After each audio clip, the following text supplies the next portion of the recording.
ఇక రేపు తెలంగాణ బీజేపీ అధ్యక్షుడు రామచంద్రరావు ఢిల్లీకి వెళ్లనున్నారు. జూబ్లీహిల్స్ అభ్యర్థి ఫైనల్ చేసేందుకు రేపు ఉదయమే ఢిల్లీకి బయలుదేరనున్నారు. ఢిల్లీలో పార్టీ అధిష్టానం పెద్దలతో భేటీ కానున్నారు. ఇప్పటికే జూబ్లీహిల్స్ ఆశావహుల పార్టీ షార్ట్ లిస్ట్ టీబీజేపీ తయారు చేసింది. 3 పేర్లు షార్ట్ లిస్ట్ చేశారు.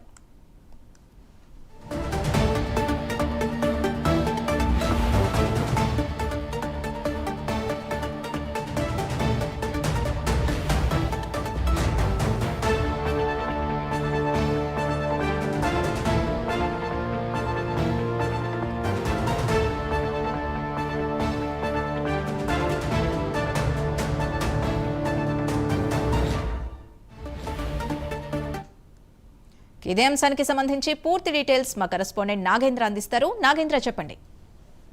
Thank you. బీజేపీ జూబ్లీహిల్స్ అభ్యర్థికి సంబంధించినటువంటి అంశం రేపు ఒక క్లారిటీ రాబోతుంది. రేపు సాయంత్రం ప్రకటించేటటువంటి అవకాశాలు కనిపిస్తుంది. ఎందుకంటే రేపు ఉదయం బీజేపీ రాష్ట్ర అధ్యక్షులైనటువంటి రామచంద్రరావు ఢిల్లీ వెళ్ళబోతున్నారు. ఢిల్లీ వెళ్ళిన తర్వాత ఇక్కడ 3 మెన్ కమిటీ ఇచ్చినటువంటి 3 పేర్లతో కూడుకున్నటువంటి నివేదికను రేపు జాతీయ బీజేపీకి సంబంధించినటువంటి హైకమాండ్ పెద్దలతో చర్చించి బీజేపీకి సంబంధించి జూబ్లీహిల్స్ అభ్యర్థిని రేపు ఫైనల్ చేయబోతున్నటువంటి పరిస్థితి అయితే కనిపిస్తుంది. ముఖ్యంగా రేపు జాతీయ నేతలను కలిసిన తర్వాత అనంతరం పార్లమెంటరీ బోర్డు సమావేశంలో రామచంద్రరావు పాల్గొంటారు. అనంతరం బీజేపీకి సంబంధించినటువంటి జూబ్లీహిల్స్ అభ్యర్థిని ప్రకటించబోతున్నారని చెప్పాలి.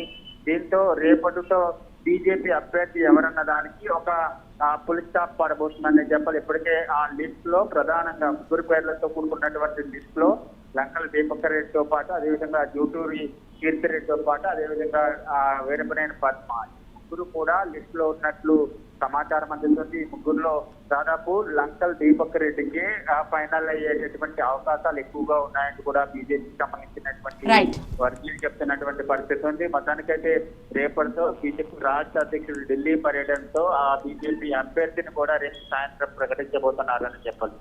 Right, thank you Nagendra. బులెటిన్లో ఒక షార్ట్ బ్రేక్ తీసుకుందాం.